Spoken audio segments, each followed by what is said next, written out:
Hey guys, so we're going to wrap up our look at World War I by looking at the home front, which refers to the life of civilians inside the countries during wartime, not just the soldiers on the battlefield, and the end of the war. So let's jump right in. So when we talk about the home front, what we're really talking about with World War I is a total war. So unlike earlier wars, World War I involved entire societies. And this means that a nation is using all of its resources to fight the war. The governments are controlling the economy, industries, transportation, even the information that gets put out there. Factories switch from consumer goods to military goods. Farmers increase food production for the troops. Railroads are used for military transport. And the line between soldiers and civilians becomes really blurred. Civilians are involved in the war effort. Even if they don't know someone who's fighting in the war, it still affects their daily lives. But also, they become targets. So we'll talk about that more in a second. But basically, what we're seeing is that this is not just a war of men on the battlefield. This is a war that everyone is involved in, particularly in Europe. So, things that total war looks like. We start with mass conscription. So, when we talk about conscription, that is drafting soldiers into the armies. Many countries just did not have enough volunteers in order to fight. And so the governments are forcing men into military service through drafts, and millions of men are called into service, which means that if you are of the right age and of the right family kind, you might be deemed to be enlisted in the army, right? And so conscription is really going to impact daily lives, as fathers and sons are leaving home and women are taking over jobs. There's a lot of emotional stress and economic hardship. And so conscription is a huge part of this war and the wars that follow. Next are the civilian targets. So factories are producing weapons and cities contain really important industries, and the enemies realize that they can cut off civilian supplies that will weaken the enemy morale. And so cities are being bombed left, right, and center. The battlefields are not far from where people are living. And so every day, people are experiencing this war in a very real way. German Zeppelins, which are the blimp balloons, are bombing cities. There are naval blockades. Germany itself has incredible starvation as the blockade of Germany really kicks into full swing. The unrestricted submarine warfare targets civilians as much as it does naval vessels. And so civilians are part of this war in a very real way. Almost half of the deaths of this war are civilian deaths. Next, the government really comes in to control the economy and production of the nations. Governments are taking greater control over businesses than really ever before in history. They are setting prices, rationing food, directing factories on what they can and can't produce, limiting luxury goods. Rationing is involved in this, limiting how much people can buy so that supplies last longer. The governments institute things like meatless days where you can't eat meat, gasoline limits that ultimately will lead into things like bread shortages and other issues. And so, really, this government control of production has a huge impact on society. Last but not least is the control of information. So the control of information is really designed to influence people's opinions and emotions during the war, mainly through propaganda, but also through censorship, and is used by all sides of the war. We see as a result of this some really massive social changes that take place during the war, particularly greater equality for workers and women. There are many more workers' rights that are instituted in order to increase the production. And so wages go up and people are given safer working conditions, the idea being that they're going to be able to produce better. But women are also starting to work jobs that they had previously mostly been held by men, since most of these men were at war. So women are working in factories, transportation, offices, farms for the first time. Women had not really worked before, especially middle class women. So we're seeing a huge increase in this, which ultimately is going to lead to women gaining more political rights. As women are contributing to the wartime effort, they start to desire some of the equal rights for men. You see this poster here that's like, women workers are fighting to struggle to fight the right, to fight the wrong. And ultimately, the biggest right that they're going to gain is the right to vote.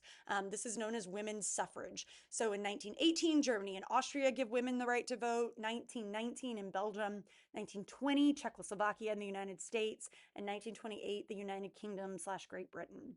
So we see really massive social changes happen as a result of this war.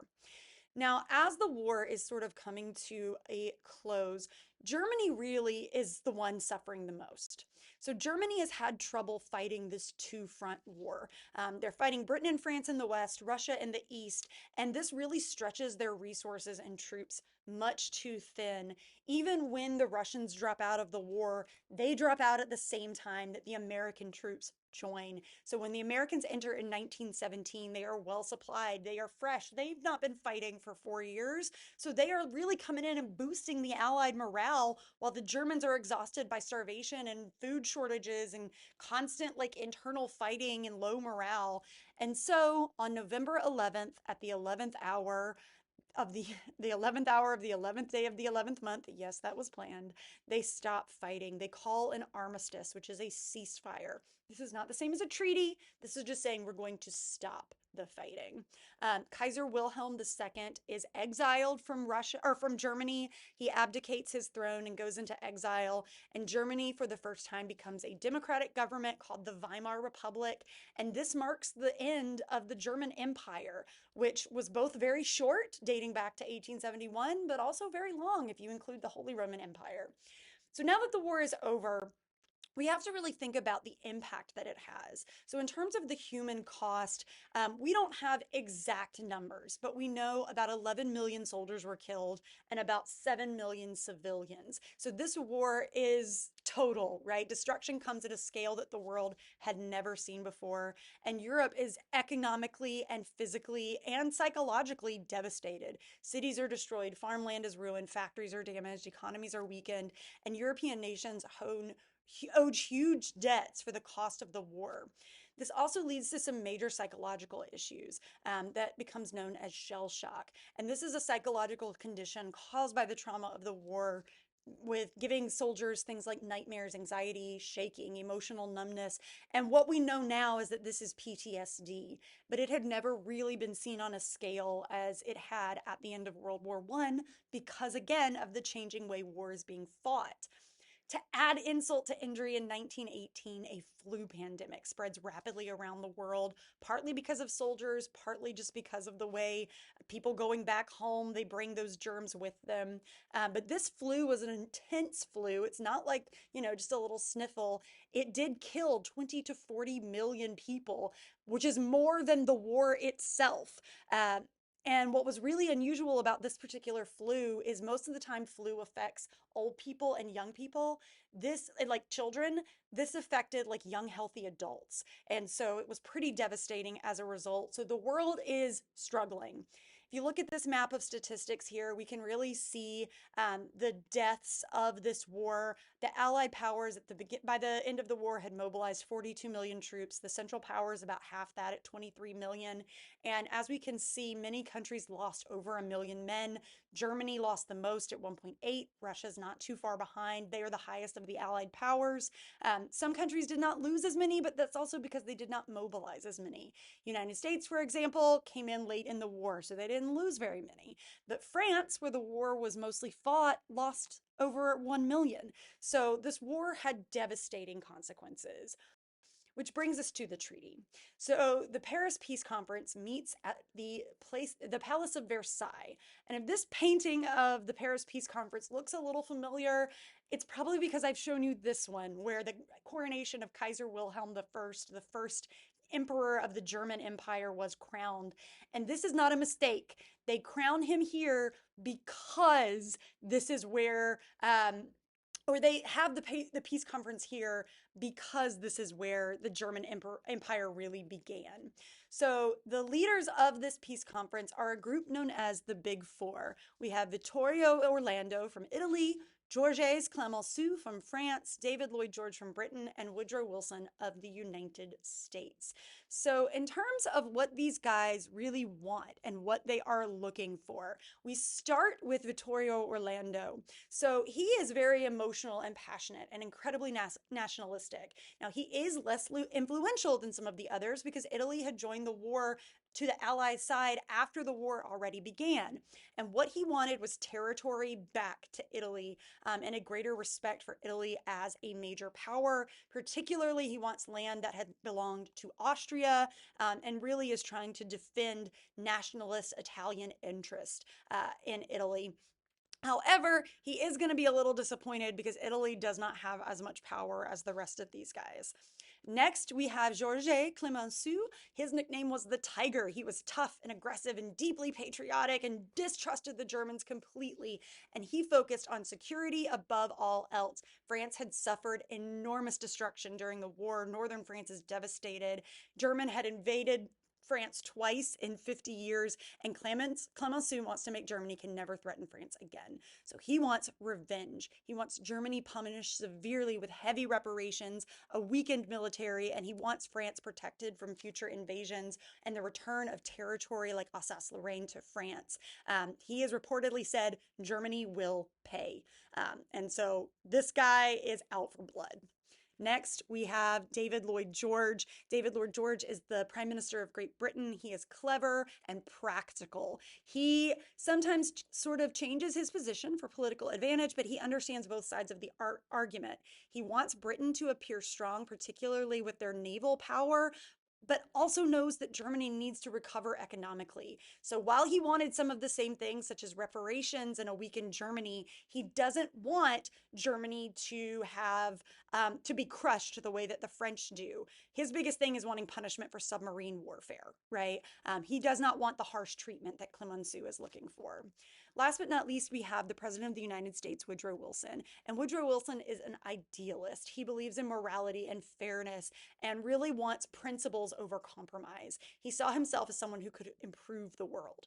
And his main goals are what he called peace without victory. He wanted to create a League of Nations, which was a place or a peacekeeping organization. He wants to promote self-determination and prevent future wars. And he has something he calls the 14 points, which are 14 ideas that he comes up with in order to create this worldwide peace. Now, as you can see, we have a lot of conflicting ideas here. Uh, David Lloyd George famously said, I'm sitting in between Napoleon and Jesus Christ, talking about Clemenceau and Wilson. So the 14 points that Wilson was really kind of pushing for, one was freedom of the seas, both during war and peacetime. Second is self-determination, ethnic groups having the right to choose their own government and nations. Next, a universal reduction of arms, reduce the size of military across the world. Open treaties, so there are no secret alliances like what caused the war. And then finally, like I said, the League of Nations, a peacekeeping organization. And of these 14 points, that is the only thing that actually makes it into the treaty, and the United States never even joins it. So it is ultimately unsuccessful in order to maintain the peace it hoped for. So the other parts that came out of this treaty, one are the Middle Eastern mandates. Ottoman Empire is broken up and becomes the nation of Turkey. People really want access to this region because there are important trade routes and oil. The League of Nations claims that these Middle Eastern nations are not ready for self-government. That's what they had hoped for at the end of the war. So they basically get controlled by Britain and France until they're ready for self-government. This, of course, creates a lot of anger and distrust towards Europe. So they didn't call them colonies, but really they were colonies. Next, we have the breakup of all of the old empires. So this is Europe 1914. This is Europe 1923. They create 9 new nations with borders based on nationality, but this causes a lot of issues with competing nationalities, minority groups that get left out, and the governments and economies of these new countries are just pretty weak. And the most important part of the treaty is what happened to Germany. So I like to use the acronym BRAT for this. So this refers to the 4 different things that Germany had to do in order to accept the peace. So the first is blame. Germany had to accept all of the responsibility for war from something called the War Guilt Clause. Now, many people do blame the Germans for this, but many say no, it was Austria that started this war. So many Germans are humiliated by this clause. Next is reparations. Reparations are the payments that Germany had to make for the war damage, and the number was in the billions that they had to pay to Britain and France and the other Allied powers. The cost of this severely hurt the German economy. Next are army restrictions. So Germany was forced to reduce the size of its army, eliminate submarines, U-boats from their army, limit their weapons, the purpose being preventing Germany from starting another war, but also put Germany at risk. Last is territory loss. So the Germans really they're having their empire being stripped away from them. So they lost all of their overseas colonies as well as some of their territory in Europe, particularly Alsace-Lorraine goes back to France. The loss of territory particularly increased German anger and nationalism because they saw that as, something that was being stolen from them. Parts of it go to Belgium, parts of it go to Poland, and a lot of Eastern European parts of our Germany are lost. So this whole thing forces Germany into a weaker position politically and militarily. And it doesn't help that the Germans were not invited to the Paris Peace Conference. So the Germans had no say in this treaty at all. They just had to sign it or else the war would restart. It's also important to note the Ottomans were not invited to the Paris Peace Conference, the Austrians were not invited, and the Russians were not invited. Now, Russia had originally been on the side of Europe, but because they dropped out and had signed that treaty with Germany, they were no longer part of the Triple Alliance or Entente and the Allied powers. So those three countries, as well as Germany, so four in total, are not invited to the Treaty of Versailles. This is going to cause a lot of problems, and many people say the Treaty of Versailles is the cause of World War II. We'll see if that's true when we get to it, but until then, I'll see you in class. Bye.